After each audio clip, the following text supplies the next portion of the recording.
pasando, el privilegio que Dios me ha dado ahora de también servirle de alguna manera como el que está sirviendo de cualquier otra. Y pensaba en eso y el Señor me traía a la mente un pasaje y vamos a ir buscándolo en Isaías capítulo 6. Isaías capítulo 6, del versículo 1 al versículo 10, y allí vamos a estar concentrados en la mañana de hoy. ¿Sí estamos bien? ¿Sí? Isaías capítulo 6, versículo 1 al versículo 10. Y allí vamos a concentrarnos durante este tiempo. Es probable que quede parte de la enseñanza para la otra semana, y gracias a Dios que tenemos la oportunidad la otra semana también, porque si nos hace falta una parte, queda entonces como una serie de lo que yo quise titular 4 manifestaciones transformadoras de Dios para ti. Y este título viene de este pasaje. No fue que en mente tratamos de buscar qué es lo que Dios quiso decir en este pasaje que vamos a leer a continuación, y allí el Señor pues puede haber otro título que usted le pueda dar, como 4 miradas de un adorador.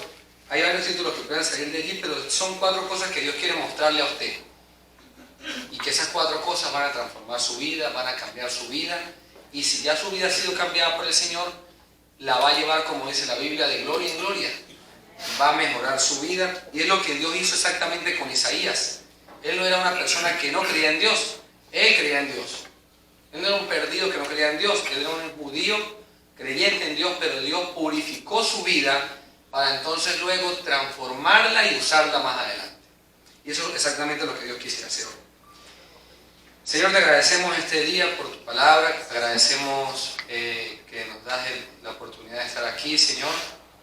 Y así como Isaías, tal vez me siento yo, un hombre de labios inmundos, Señor, y en medio del pueblo de labios inmundos, como dijo Isaías, así tal vez me siento, tal vez como Moisés, que dijo: ¿quién soy yo para ir hasta allá? Yo no sé hablar. Pero aquí estamos, Señor, si tú lo quisiste. Señor, ahora usa tu palabra, Señor, y que la gloria la recibas tú en la transformación que puedas hacer en nosotros. En Cristo Jesús. Amén.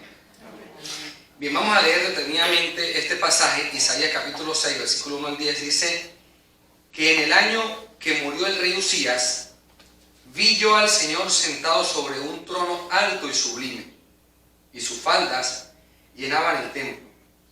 Por encima de él había serafines, cada uno tenía 6 alas, y fíjese que con 2 cubrían sus rostros, con 2 cubrían sus pies, y con 2 volaban. Y el uno al otro daba voces diciendo: Santo, Santo, Santo, Jehová de los ejércitos, toda la tierra está llena de su gloria. Y los quiciales de las puertas se estremecieron con la voz del que clamaba, y la casa se llenó de humo. Entonces dije: ay de mí, que soy muerto, porque siendo hombre inmundo de labios, y habitando en medio del pueblo que tiene labios inmundos, han visto mis ojos al Rey, Jehová de los ejércitos. Y voló hacia mí uno de los serafines, teniendo en su mano un carbón encendido, tomado del altar con unas tenazas. Y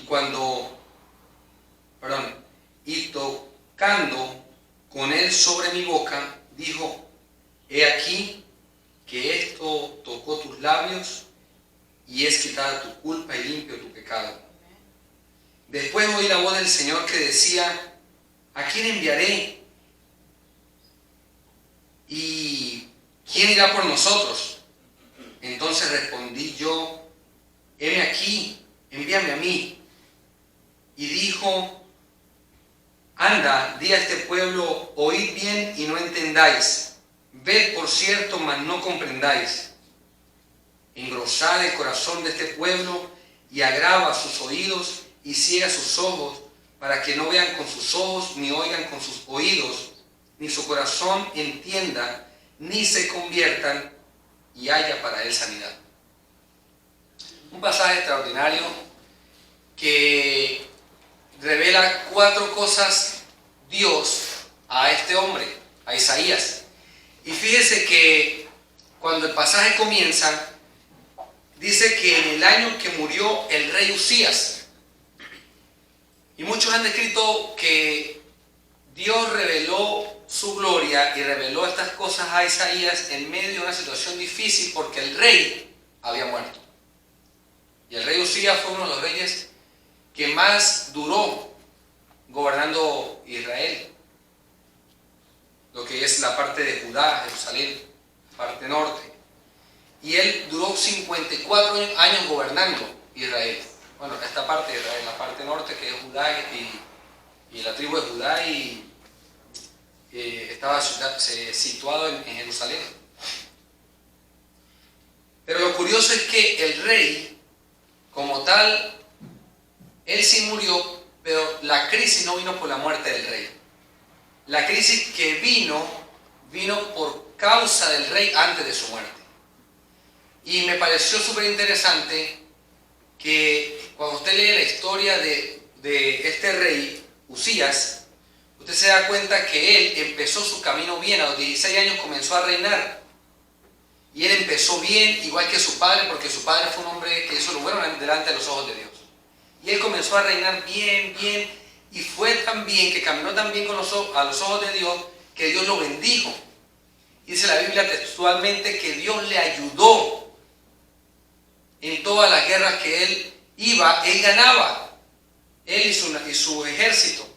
Y su ejército se hizo tan poderoso, que las armas que su ejército sacaba eran las armas más poderosas y más innovadoras que había en ese momento. Dice que habían ingenieros encargados de hacer este tipo de armas. Personas allí elaborando armas ya de las que se lanzaban piedras, como catapultas, pienso yo, porque ahí narra que había unas armas que lanzaban piedras enormes y piedras pequeñas, ondas, de diferentes tipos de ondas. Era un ejército equipado con un armamento único en ese momento. Probablemente era los Estados Unidos hoy. Muy probable. Pero ¿dónde entonces está la crisis? La crisis entra porque Uzías se enalteció. Y ahí estuvo el error de este hombre. Él empezó bien, él caminó bien al principio, pero hubo un momento donde se engrosó tanto su corazón, se enalteció tanto su corazón por como él veía que estaba su reino, que estaba su ejército, por las armas que tenía, por como Dios lo bendecía. Entonces él lo que hizo fue engrandecerse en vez de alabar a Dios por eso. Y en este momento entonces él empezó un declive. Y ese declive lo llevó también hasta la ciudad que gobernaba. Y ahí estaba situada una ciudad en una crisis espiritual. Y fíjese, cuando usted lee la historia de Uzías en el libro de Crónicas, usted se da cuenta que no estaban económicamente mal. Yo pienso, cuando leía eso, que es la ciudad de Jerusalén en ese momento era Estados Unidos ahora. La gente lo que sembraba se le daba. Dice que el rey amaba la agricultura. Él era muy amante de la agricultura. Abrieron pozos de agua en todas partes del desierto. Muchos pozos, cientos de pozos en todas partes del desierto. Y la agricultura creció en ese momento. Hubo una economía, pienso yo, que no fue como la de Salomón, pero una economía muy próspera en ese momento para Israel. No había una crisis, aparentemente. No había una crisis económica, pero sí una decadencia espiritual.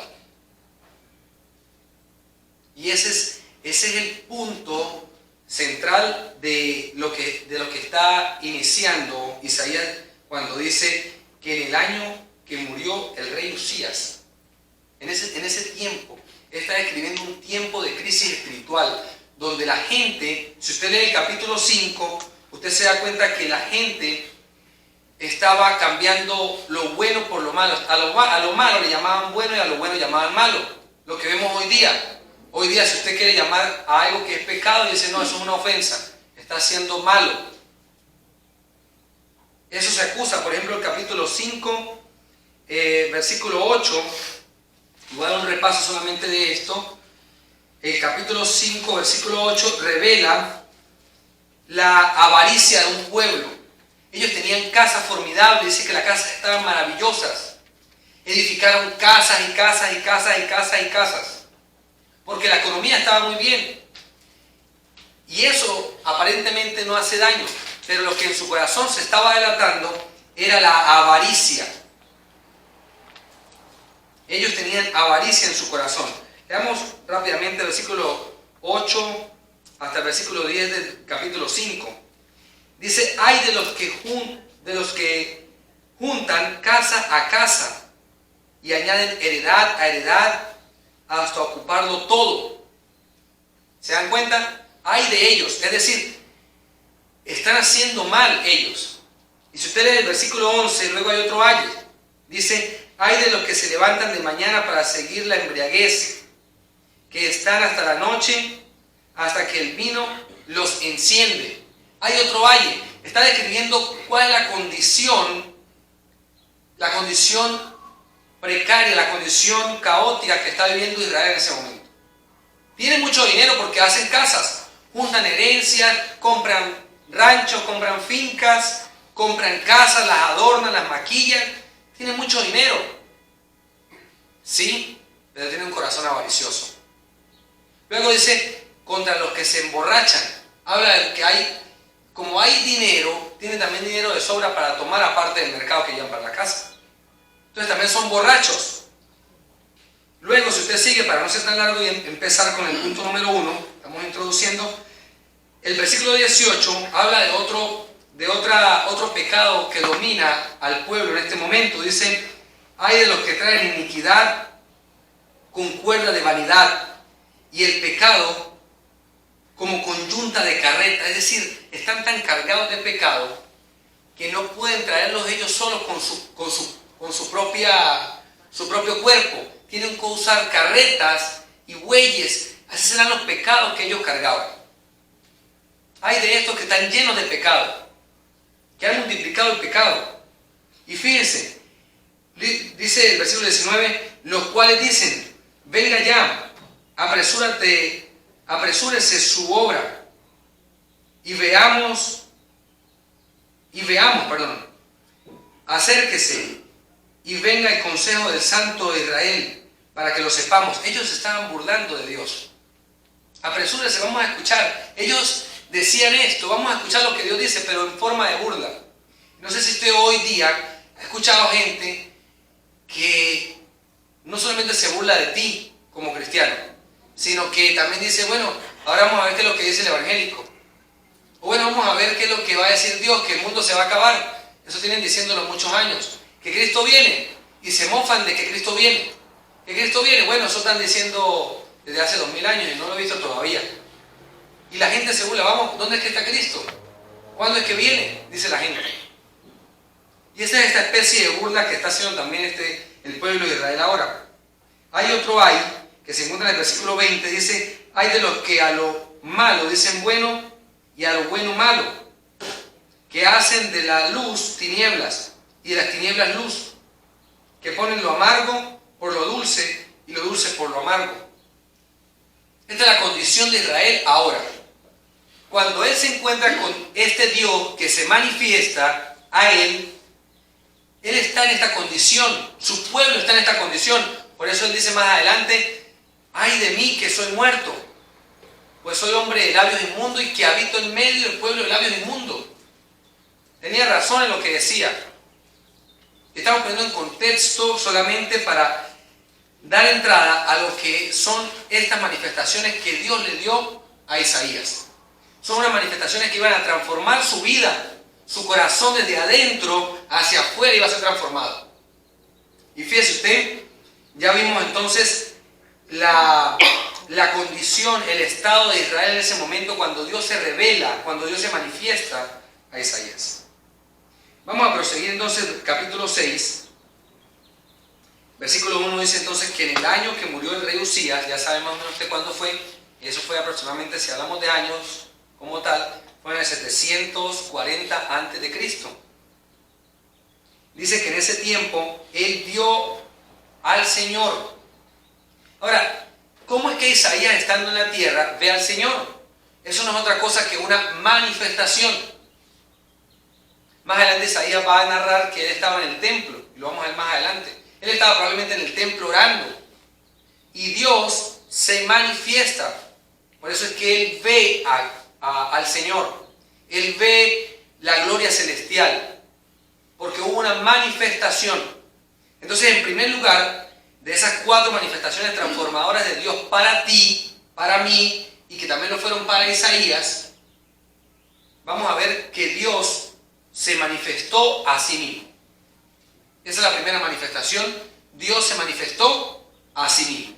Y esa manifestación trajo un cambio, una transformación para Isaías y el pueblo de Israel. Veamos. ¿Qué fue lo que Dios manifestó a Isaías? ¿Qué fue lo que Isaías vio que Dios le manifestó? Versículo 1 dice que vio al Señor. Al Señor. Ahora, ¿qué fue lo que vio el Señor? Lo vio sentado sobre un trono alto y sublime. Ahora, cuando Isaías vio al Señor sobre un trono alto y sublime, recuerden ustedes que Isaías está en la gloria celestial, no está en la tierra. O sea, está aquí en la tierra, pero está viendo la gloria celestial. Y en esa gloria celestial que él está mirando, es decir, que está en lo alto ya, en lo que está viendo, él ve algo más alto de lo que ya está viendo. Y esto es importante notarlo porque Dios le está confirmando que lo que está viendo es a él. Amén. O dicho de otra manera, está viendo la gloria de él. Para no decir que Dios, porque la Biblia dice que nadie ha visto jamás a Dios. Está viendo la gloria de Dios. Porque dice que vio a alguien sentado en un trono, y ese trono estaba alto y sublime. Él estaba confirmando, sí, soy yo. Sí, es mi gloria la que estás viendo. Entonces, en primer lugar, vemos que él se manifiesta. Dios está mostrándole su persona a Isaías. Él muestra su gloria. Él está diciendo, soy yo. Y luego dice, y sus faldas llenaban el templo. ¿Y ahora aquí está? Ahora, como él está en la tierra, pero está viendo una visión celestial, él ahora ve en esa visión que los bordes de la vestidura de Dios llenaban el templo donde él estaba. Ya ahora se traslada a lo terrenal. Ese borde de la vestidura, la gloria que él ve de Dios, allí en lo celestial, ahora está llenando lo que él, el sitio de la tierra donde él está. Porque Dios no habita en templo hecho por manos de hombre, pero su gloria sí es capaz de llenar un templo hecho por manos de hombre. Entonces ahora Isaías está describiendo cómo el Señor llena allí. Eso es lo que él está viendo. Está viendo la misma esencia de lo que Dios es en su gloria. Versículo 2 dice, por encima de él, y fíjese esto, hermano, por encima de él había ¿qué? Serafines. Esta es la gloria celestial. Él está en el cielo, hermano. Él está viendo el cielo. Y es lo que Dios le manifestó. Él le manifestó no el cielo, sino le manifestó su persona y cómo el cielo le adora. Porque fíjese lo que dice, que no es, lo importante no son los serafines, es lo que hacen los serafines. Veamos. Cada uno tenía seis alas. ¿Y qué detallista fue Dios en dejar que Isaías plasmara esto allí? Que tenían 6 alas. Muchos dirán, pero ¿y eso qué? Bueno, tiene gran importancia. Porque dice que con 2 de sus alas cubrían sus rostros. Con 2 de sus alas cubrían sus pies y con las otras 2 volaban. ¿Y qué representa esto, hermano? Representa que ellos, los santos ángeles, los ángeles que no tienen pecado, que no son como nosotros, los serafines, que es una jerarquía más alta que el ángel y está por debajo de querubines, ellos, siendo tan santos, no eran capaces ni siquiera de ver la cara de Dios. Porque Dios es tan santo, tan limpio, tan poderoso, tan sublime, que su santidad impedía que pudieran ellos verlo. Y los serafines lo que hacen es que cubren sus rostros. Y dicen, no soy digno de levantar mi rostro. Esos serafines estaban justo como Jesús describe la parábola de el publicano y el fariseo. ¿Qué hizo el fariseo? Él estaba desde lejos. El publicano publicano estaba desde lejos y no atrevía ni siquiera a levantar sus ojos al cielo, porque reconocía la grandeza de Dios y su bajeza delante de un Dios alto y sublime. Así están los serafines. Ellos están mirando la grandeza de Dios, están contemplándola cerca de Él, pero no se atreven a mirarle. Y esto entonces estas dos alas describen la grandeza de Dios, que ni aún los serafines son capaces de mirarle, de lo grande que Él es. Pero no solamente esto, con dos de sus alas cubrían sus pies y ahora ellos cubren su vergüenza. Los pies revelan la vergüenza, revelan la parte más baja en ese momento cuando él escribe, porque cuando escribe Isaías, la gente no tenía zapatos donde cubrían sus pies, la gente tenía sandalias. Sus pies andaban siempre sucios. Por eso cuando Jesús lava los pies de sus discípulos, lava son sus pies, porque es lo más sucio que ellos, polvoriento, lleno de excremento, muchas cosas. Entonces, aunque los ángeles no estaban en esa condición, él lo que está viendo es que ellos, en lo que está manifestándole Dios a él de sí mismo, es que aún ellos cubren su vergüenza, cubren su parte más baja, se sienten como pequeños delante de Dios. Hay un sentimiento tan lindo de los serafines ante Dios, que no es ellos los que brillan en esa escena, está brillando el mismo Señor. Amén. Él es el que brilla en esta escena, Él es el protagonista de esta escena. Y luego dice que con dos volaban, y esto de que con dos volaban no refleja otra cosa que ellos estaban sirviendo al Señor, porque el Señor le decía, ve. De hecho el Señor los mandó a que agarrara más adelante un carbón encendido y lo pusiera en la boca de Isaías. ¿Y cómo lo hicieron? Con dos de sus alas, porque dos estaban volando, dos estaban tapando su rostro y dos tapando sus pies. Entonces sus otras dos alas representan el servicio de los serafines ante Dios. Pero este servicio no se hace sin antes una adoración de un corazón que reconoce a Dios, que reconoce la grandeza y lo sublime, lo santo que Dios es.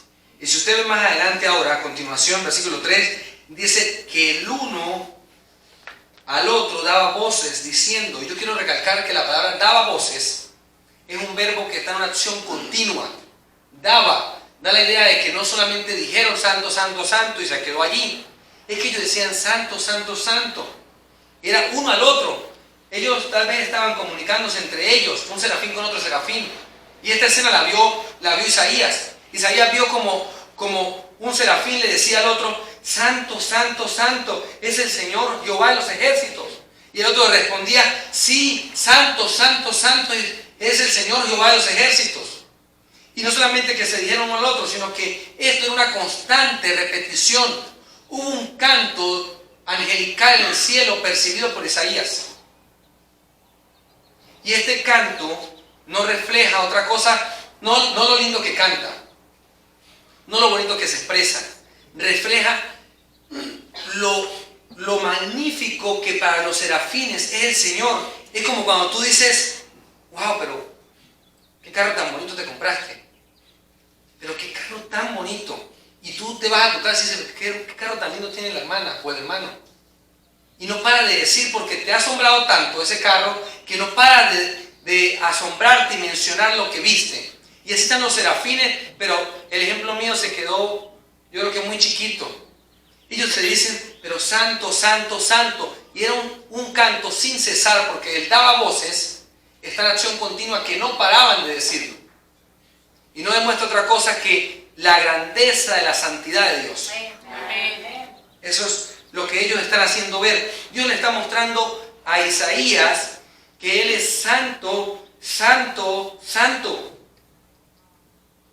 Que Él es santo diferente a nosotros, que Él es santo diferente a los ángeles, que su santidad es diferente, que es separada de lo común, que no es común, que es algo distinto. También están diciendo que su santidad, que el Padre es santo. Le están diciendo santo al Padre, santo al Hijo y santo al Espíritu Santo. Ellos también claman santo al Padre, santo al Hijo. Por esa razón también usted ve, vamos a ir rápidamente hasta Apocalipsis,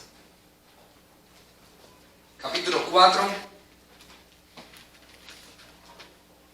versículo 8 al 11.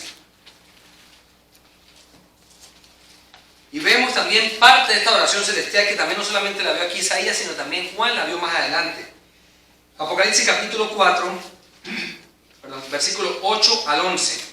Dice que los 4 seres vivientes tenían cada uno 6 alas, y alrededor y por dentro estaban llenos de ojos, y no cesaban día y noche de decir: Santo, Santo, Santo, el Señor Dios Todopoderoso.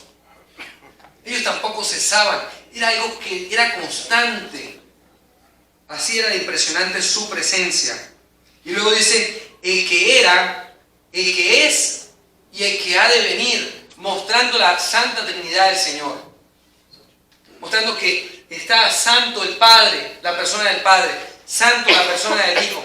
Oh Padre, qué santo eres. Oh Hijo, santo. Oh Espíritu Santo, qué santo eres. Eres santo. Espíritu Santo, Dios Padre Santo, Hijo Santo. Están allí clamando los serafines. Imagínense lo que está viendo Isaías, hermano. Esto es asombroso. Dios manifiesta su persona. Dios se manifiesta a sí mismo a Isaías. Y definitivamente transformó su vida. Solamente aquí comenzó la transformación de la vida de Isaías. Con ver la propia presencia de Dios, con ver a Dios allí, conociendo al Señor. Y esto me recordaba, mientras estudiaba esto, me recordaba también 2 personajes más, y seguramente muchos, pero 2 personajes más que se encontraban con la presencia de Dios y con el carácter de lo que Dios es, y sus vidas fueron transformadas. Por ejemplo, vemos en Éxodo capítulo 3, versículos 5 al 6, que Dios se presenta a Moisés en una zarza. Y él se deslumbra porque él dice: pero ¿cómo es esto que la zarza no se consume? Y cuando se acerca, Dios se presenta ante él. Y el versículo 13 al 15 del mismo Éxodo 3, él le dice: pero Señor, si me dicen que quién me ha enviado, ¿qué digo? Y él dice: dile que yo soy el que soy, te ha enviado. Yo soy el Dios de Abraham, yo soy el Dios de Isaac, yo soy el Dios de Jacob, yo soy el que hizo los cielos y la tierra. Ese te ha enviado. Y cuando Dios se presentó ante Moisés, definitivamente que su vida cambió. Ya no era aquel hombre temeroso, aquel pastorcillo que estaba huyendo. Su vida fue transformada. Moisés, hablando humanamente, fue el libertador de Israel, de la opresión de Egipto. El hombre que Dios utilizó para esto. Qué impresionante cómo Dios transforma, como la presencia de Dios, la manifestación de la presencia de Dios, transforma la vida de una persona. También vemos al apóstol Pablo. Cuando iba camino a Damasco, él se encontró con la misma presencia del Señor Jesucristo. Y estando allí, su vida cambió. Él iba en contra, él iba con respiraciones a matar a la iglesia. Dice que con suspiro, con respiración de muerte hacia la iglesia. Pero una vez que esta revelación, esta manifestación llega al apóstol Pablo, a Saulo de Tarso, su vida cambia. No hay nada igual ahora. Porque cuando Dios manifiesta su carácter, cuando vemos nosotros el carácter de Dios, nuestra vida no puede ser igual. No puede ser igual. Ahora diremos: pero ¿cómo Dios se manifiesta en mi vida hoy? ¿Cómo es que yo puedo ver? Ya sabemos que esas manifestaciones ya no ocurren. Y usted dirá: pero ¿cómo que no ocurre, hermano? Yo he tenido sueños, bueno, sí, puede haber tenido sueños, pero no se sabe, esos sueños no creo que sean de revelaciones, manifestaciones. Lo que la Biblia dice en Juan capítulo 1, versículo 18, dice que a Dios nadie le dio jamás. El unigénito que está en el seno del Padre, Él le ha dado a conocer. ¿Cómo podemos ver a Dios hoy? ¿Cómo podemos ver la manifestación de Dios hoy? Yendo a Cristo. Ve a Cristo. Ve a Cristo sanando. Ve a Cristo ayudando a los que necesitan comida.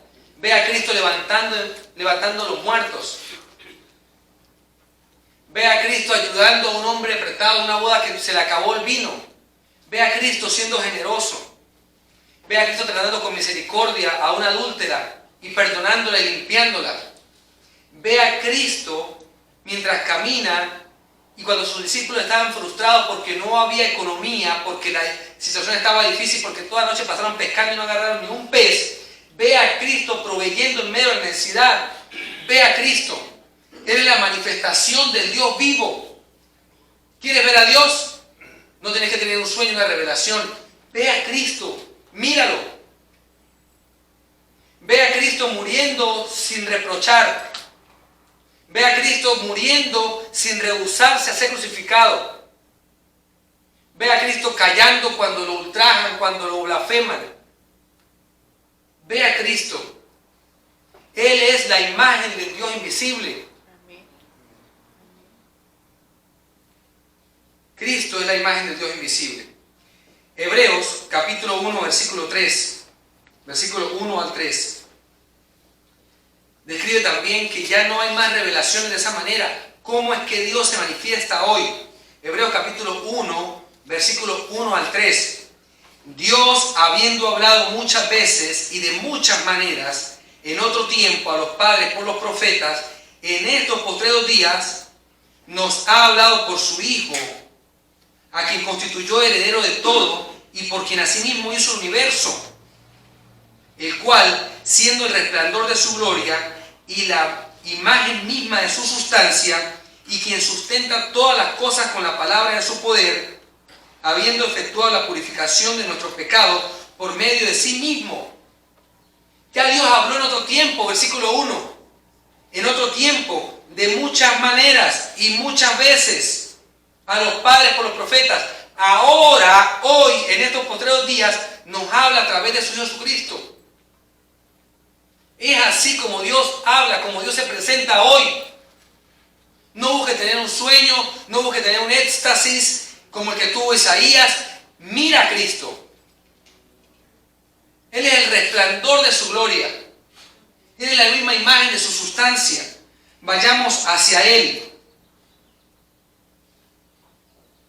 Entonces, la primera manifestación transformadora de Dios para ti es su misma persona.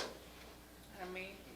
La Biblia dice en Juan 17:3 que esta es la vida eterna, que te conozcan a ti, el único Dios verdadero, y a Jesucristo a quien has enviado. Amén. En esto consiste la vida eterna. Este es el camino que lleva a la vida eterna: conocer a Dios, conocer al Padre, conocer a Cristo. La segunda manifestación transformadora que Dios le reveló a Isaías, y también hoy nos la va a revelar a nosotros, nos va a mostrar a nosotros, es que Él le manifiesta el estado degradante del hombre. Dios también manifiesta el estado degradante del hombre, la vileza del hombre, la humillación del hombre, que el hombre es nada delante de Él. Y esto lo vamos a ver en Isaías capítulo 6, ahí mismo, sigamos en nuestro texto, Isaías capítulo 6, versículo 5. Y veamos cómo inicia. Entonces dije, una vez que él vio esta gloria de Dios, una vez que él mira a Dios, la manifestación de Dios de sí mismo, entonces él dice, ¡ay de mí! Y ese ay de mí no es como yo estoy diciendo ahora, ¡ay de mí! Ese ay de mí pudo haber sido, ¡ay de mí! ¡Ay de mí! Pudo haber sido un ay muy dramático. No, yo no lo puedo expresar como Isaías, porque Isaías estaba temblando, Isaías estaba asustado, estaba temeroso, porque el ay de Isaías es un ay de muerte. Mira el versículo como dice, entonces dije, ay de mí, que soy muerto. Ay de mí, que soy muerto. Ay de mí, hermano, no es, él no está hablando por decir, él no es una expresión como que tú digas, ay Dios mío. No, él está delante de la presencia de Dios, que Dios mismo dijo, nadie ha visto jamás a Dios y viva.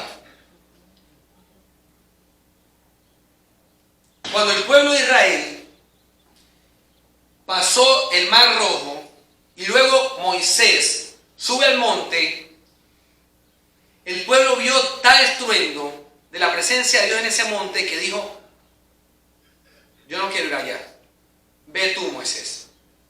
Porque hubo un temor de esa manifestación que hubo en ese monte, que ellos dijeron: si nos acercamos morimos.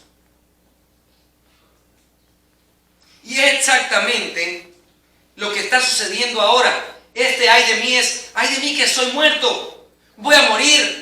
Y hay un temor de su vida, porque ha visto la gloria de Dios. Ahora moriré.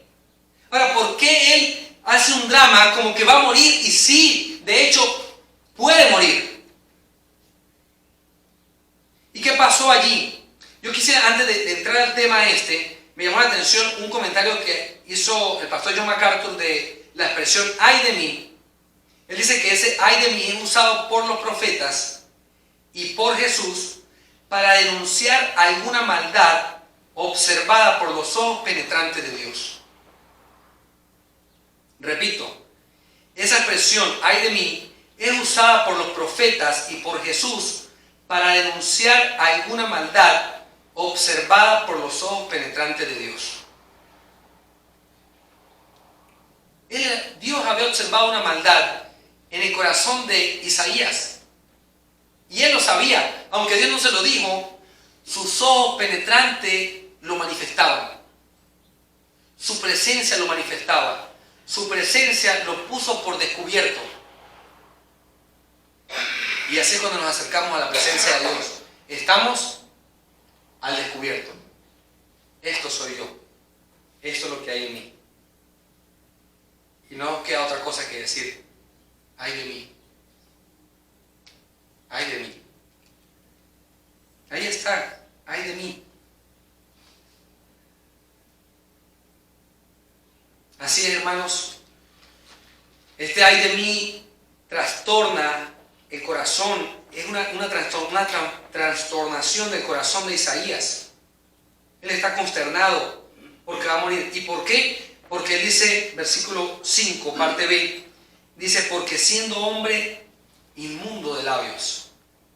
Él dice: yo tengo labios inmundos. Yo soy una persona que no habla bien. Pero veamos un poquito más de cerca algo aquí. Dice en Lucas capítulo 6, versículo 45, que de la abundancia del corazón habla la boca. Y si su boca estaba contaminada, inmunda, ¿cómo estaba su corazón? Su corazón estaba sucio, su corazón estaba cochino. Y él estaba seguro de ello. Él estaba reconociendo. Ahora mire cómo Dios manifiesta al interior del hombre la deploración del hombre, la depravación de él, cómo Dios manifiesta que el hombre es una persona degradante, que ha sido muy baja en cuanto a su pecado, que se ha envilecido. Él dice: soy hombre de labios inmundos, pero está manifestando que su corazón también está sucio. No solamente esto, él reconoció su pecado y aceptó que merecía la paga del pecado. Dice Romanos 6:23, porque la paga del pecado es muerte. Y él por eso dice: ay de mí que soy muerto, porque él sabía que la consecuencia natural del pecado que tenía delante de Dios era la muerte. Y él dijo: me moriré. Él conocía bien lo que sucedió en el Edén, que si comes de ese árbol de cierto morirás. Él conocía lo que Dios, la demanda de Dios contra el pecado. Por eso le expresó: moriré. Porque su corazón estaba sucio delante de Dios. Porque había visto quién es Dios y había considerado ahora su maldad. Ahora, en Job, capítulo 42, versículos 5 al 6, nos muestra también algo parecido a lo que le pasó a Isaías. Por ejemplo, Job dice: de oídas te había oído, mas ahora mis ojos te ven. Pero no solamente esto expresa Job, sino que Job también dice que él se humilla en ceniza y polvo. Dice el versículo, vamos a buscarlo, versículo 6 del capítulo 42 de Job: por tanto me aborrezco y me arrepiento en polvo y ceniza. Él dice, me aborrezco. Esto es lo que genera cuando Job conoció a Dios. Él dijo, de oídas te había oído, pero ahora yo te veo, ahora puedo verte, ahora tú te has manifestado a mí. Y ahora entonces dice, ahora que te conozco, me aborrezco. Me molesta esto que soy. No me gusta lo que tengo. Es como lo que Pablo dijo, porque lo que yo quiero hacer, eso no hago.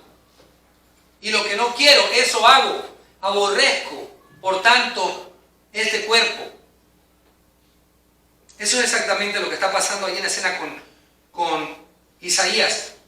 Este es el sentimiento inicial que acoge a alguien a los que Dios se revela. Este es el sentimiento cuando Dios se revela a alguien. Este sentimiento lo abruma. Un sentimiento de que no es digno, de indignidad. Un sentimiento de que es pequeño, de que es chiquito, de que no merece nada de Dios. Lo único que merecemos es la muerte. Ese es el sentimiento que acoge a esa persona. Y número 3. Él manifiesta una esperanza a los de corazón apocados. Él no deja aquí a Isaías quebrantado, lleno de dolor, porque él cree que va a morir y porque se considera pequeño y porque se considera vil y porque se considera menospreciable y que merece la muerte. Y estaba en lo cierto. Sino que ahora este corazón apocado, este corazón chiquito, este corazón arrugado, Dios le da una esperanza.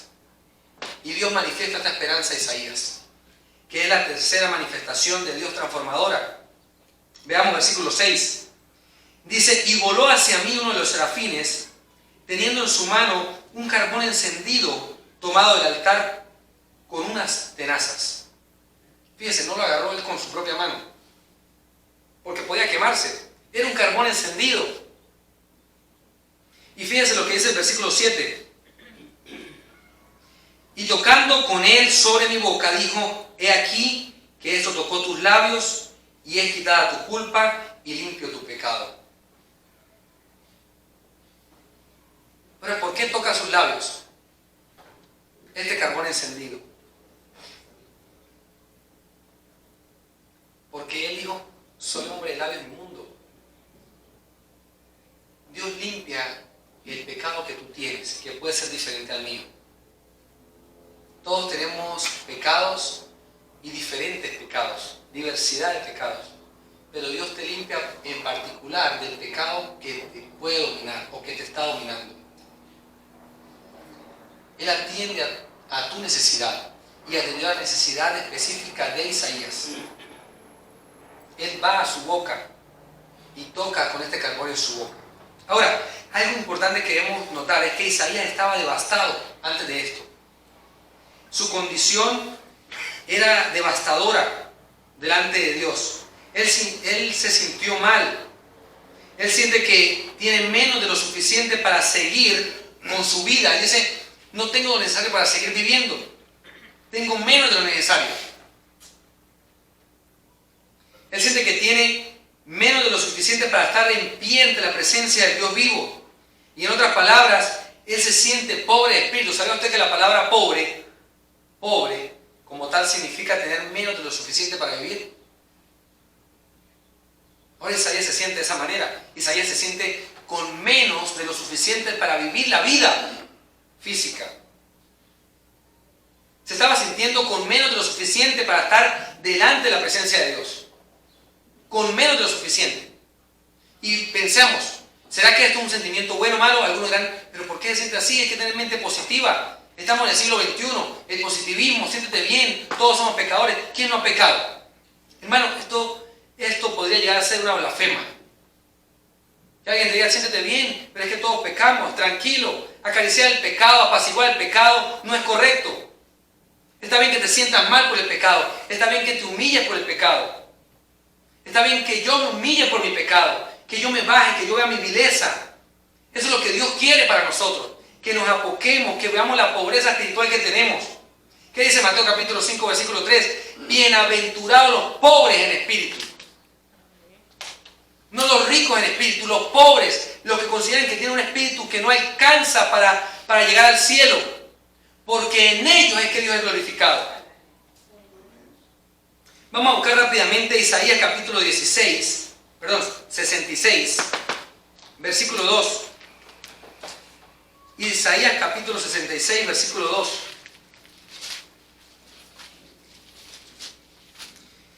Dice, mi mano hizo todas estas cosas, y así todas estas cosas fueron, dice Jehová. Pero escucha ahora a continuación. Pero miraré a aquel que es pobre y humilde de espíritu y que tiembla ante mi palabra. No aquel que dice, no, yo soy positivo, yo estoy bien, y está ya comiendo algarrobas como el hijo pródigo. Tranquilo, siéntete bien. No, él atiende, él mira de manera especial a aquel que tiene un corazón pobre, que considera que tiene un espíritu pobre y humilde y que tiembla ante la palabra del Señor. Versículo 5 del capítulo 66. Oíd la palabra de Jehová vosotros, los que tembláis a su palabra. Vosotros. Luego dice, vuestros hermanos que os aborrecieron y os echaron fuera por causa de mi nombre, dijeron, Jehová sea glorificado, en forma de burla.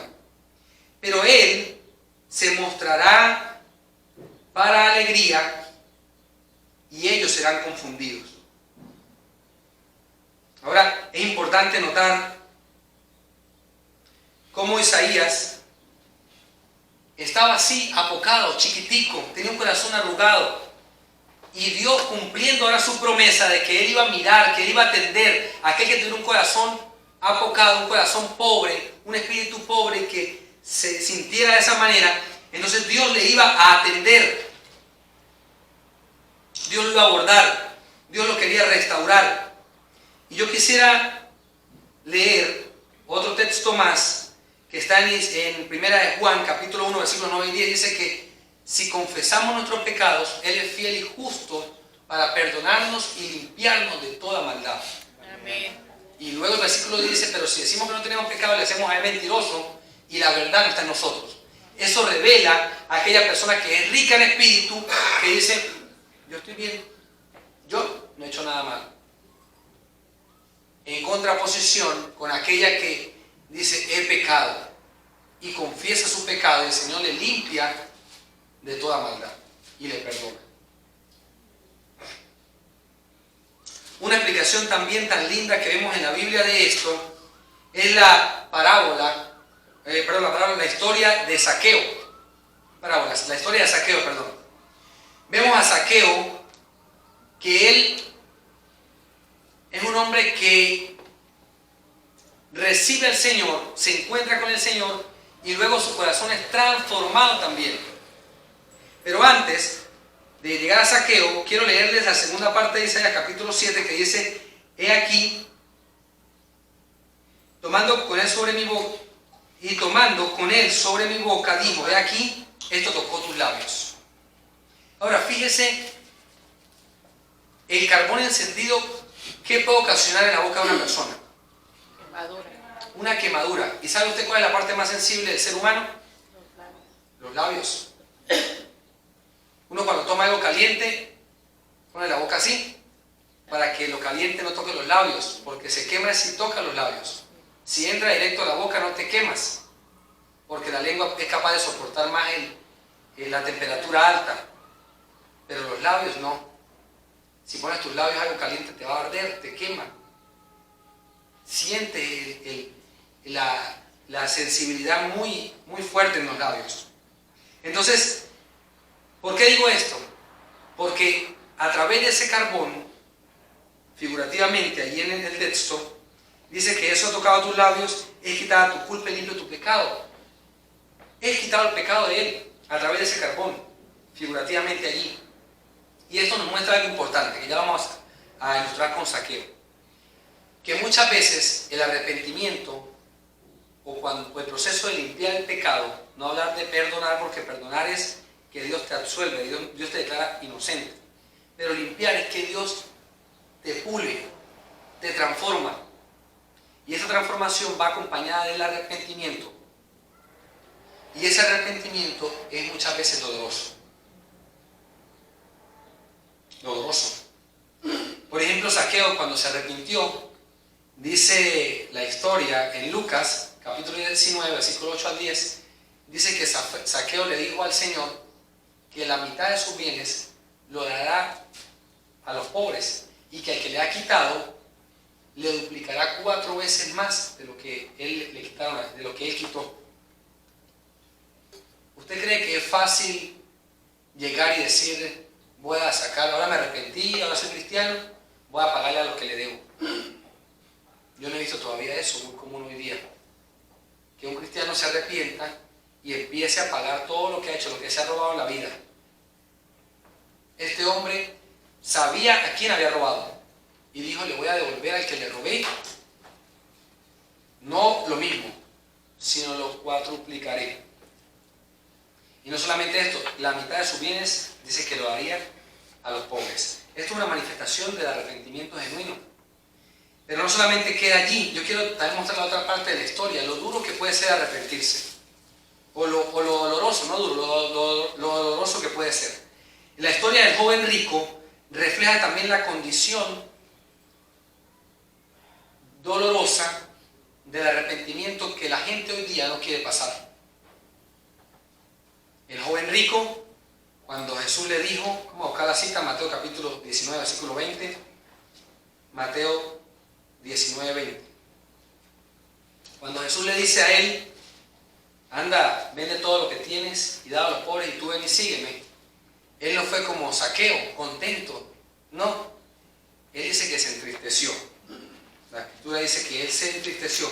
Mateo capítulo 19, versículo 20. Dice, el joven le dijo, todo esto lo he guardado de mi juventud. Mire qué agallas tiene este hombre.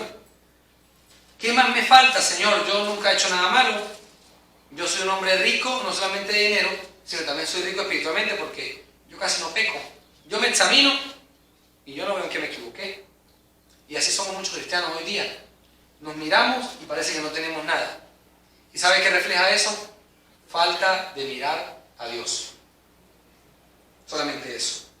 Luego, Jesús le dijo, si quieres ser perfecto, si realmente quieres ser completo, si quieres ser maduro, bueno, anda, vende todo lo que tienes y dalo a los pobres y tendrás tesoro en el cielo y ven y sígueme. Oyendo el joven esta palabra, se fue triste porque tenía muchas posesiones. Y usted dice, pero yo no tengo nada que dar, esto no aplica para mí. Pero se aplica, porque esta historia del joven rico revela el corazón de muchas personas que no quieren dejar el adulterio. Y el Señor los llama cada domingo, el Señor los llama cada vez que habla con ellos, que es expuesta la palabra. Pero ellos se van tristes después de la palabra porque no quieren dejar su riqueza. ¿Y sabe cuál es su riqueza? El adulterio, la fornicación, la mentira. Y pare usted de contar la riqueza que puede tener. La riqueza del joven rico era la avaricia. ¿Y la tuya cuál es? ¿La mía cuál es? ¿La mía cuál es? ¿Qué es aquello a lo que yo me aferro y digo no quiero soltarlo? Soy cristiano pero quiero seguir yendo a la iglesia así.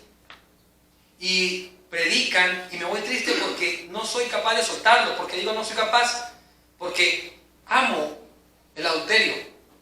¿Por qué no quiero soltar el adulterio? Porque lo amo. ¿Por qué no quiero soltar la mentira? Porque amo la mentira. ¿Por qué el joven rico no quiere soltar la riqueza? Porque amaba la avaricia, amaba el dinero. ¿Por qué no queremos soltar los vicios? Porque lo amamos más que a Él.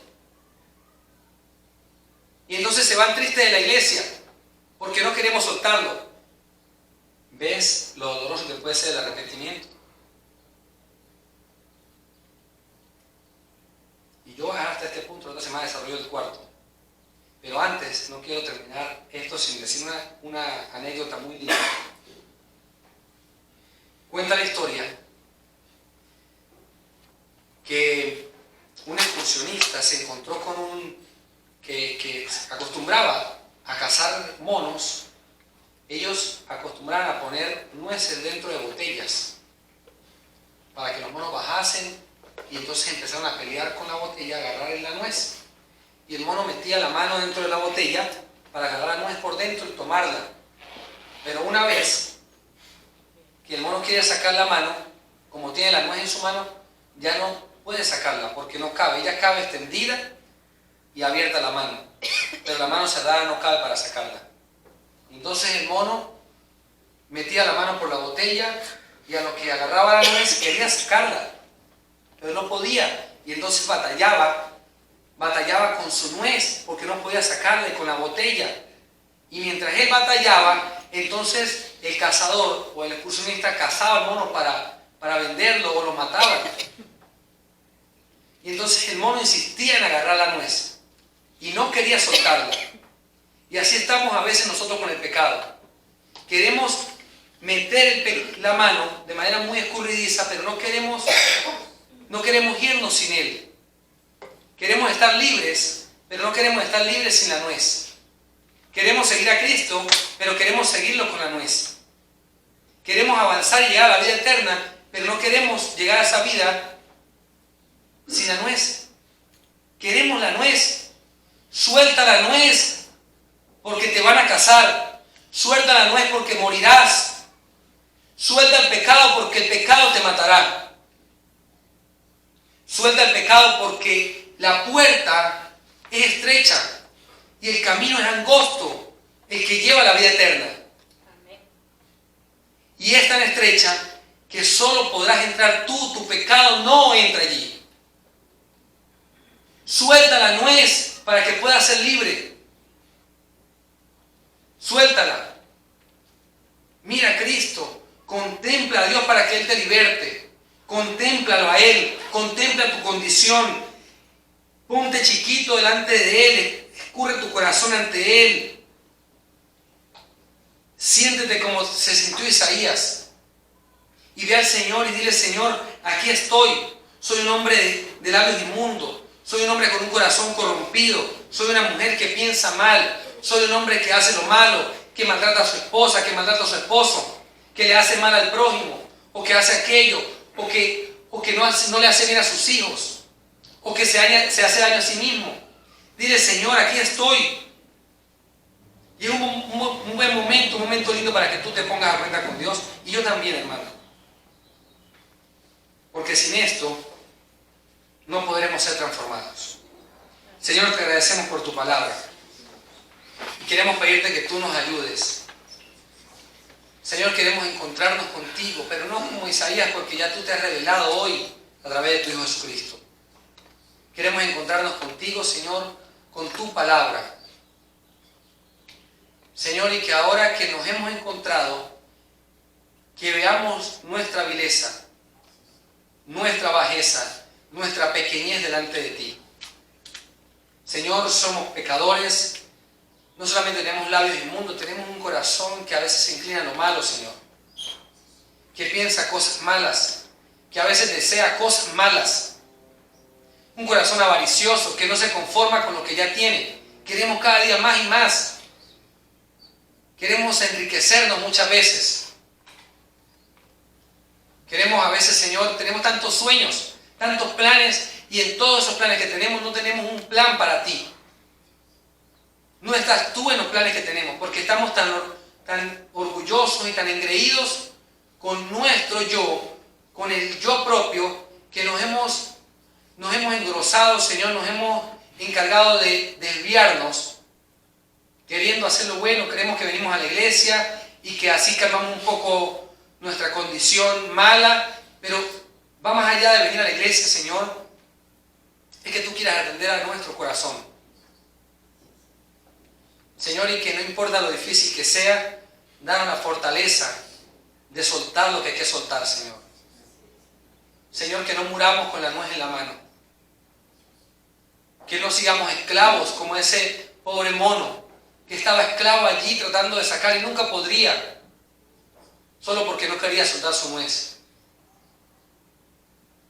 Señor, tu palabra dice que en ti podemos encontrar libertad. Solamente en ti, en Jesucristo. Danos esa libertad, Señor.